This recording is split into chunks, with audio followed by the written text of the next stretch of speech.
talk about Shake, Rattle, and Roll. Ay, ayun na. Oh my Di God. ba? Yes. Oo. Congratulations. Thank you po, Tito Congratulations. Boy. Thank you po. Ito'y bahagi po ng Metro Manila Film Festival.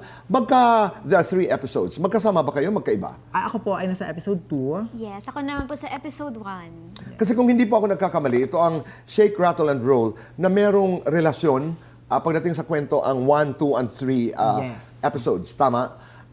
Ano ito? I mean, bigyan nyo kami ng ideya kung ano ang what is your episode, what is your episode. Episode 2 po ay about sa isang party, malaking party po. This is 2025. This is 2025, yes po. Meron pong iba't ibang timelines ang Shake, Rattle, and Roll. Anong year yung inyo? 1775.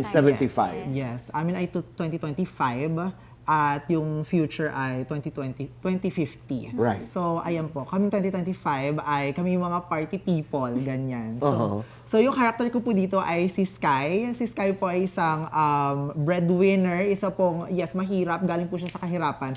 At criminal siya, yes. Isa siyang magnanakaw sa party. Ikaw ba ang mananakot dito? Ikaw ang matatakot? Ako'y matatakot ito, boy. Matatakot ka dito. Akala ka ng mga tao, ako yung aswang dito eh. Sabi ko, hindi ka ngipin ko lang.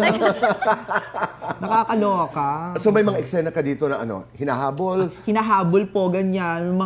May nangahabol sa akin na may mga taga, ganon. Tapos may mga party-party, may mga nakawan scenes, mga ganong atake. Ano bang pagkakaiba ng expression ng hinahabol dahil gustong nakawan? Yung expression lang. Siyempre po kapag hinahabol, pag gustong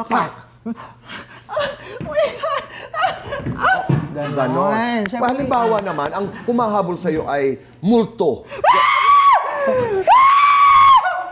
Ganon. Ganon. Oo. Dapat kargado kasi, agad-agad. Kargado, oo. Mabilis yung yung ganon. Yes. Kasi party-party ito. Actress. Halimbawa naman, ang nananakot sa'yo ay gwapo at bigla ka na lang nilapitan at hindi mo alam kung ano ang balak sa'yo. Hala.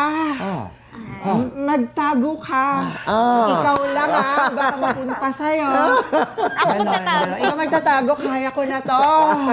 Ganon, Tito Boy. Ay, yun pa lamang ay dahilan na kung bakit natin dapat panoorin ang Shake, Rattle, and Roll. Yes, correct. Di ba? Your episode is about 1775. Yes. So, kumbaga, Evil Origins, yung story Evil po namin, Origins. ang story ng origin ng lahat.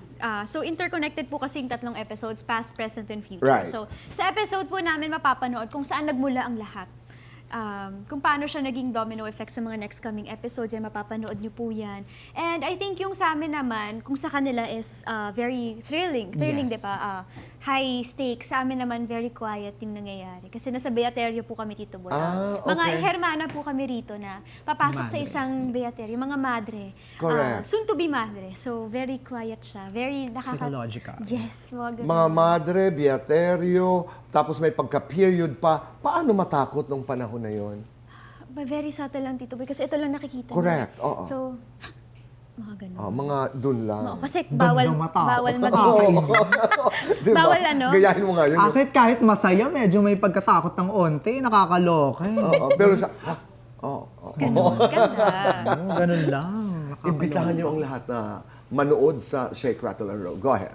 Yes po, sa mga nakshi ko dyan, sa mga nanonood dyan ng mommies, yes, matutuwa po kayo, maaaliw kayo, matatakot kayo, at magsisigawan tayo sa sinehan sa Shake, Rattle, and Roll Evil Origins. Sobrang sulit po neto. Nandito na po ang lahat ng mga artista ng buong mundo. So yes, i-watch nyo po. Ayan, sa mga nakanood na po ng Shake, Rattle, and Roll Evil Origins, maraming salamat po sa suporta. And sa mga hindi nakanood, nako, ipagpatuloy po natin ang tradisyon ng Pilipino na nanonood ng horror sa Pasko. Kaya sana panoorin ang Shake, Rattle, and Roll Evil Origins Now Show.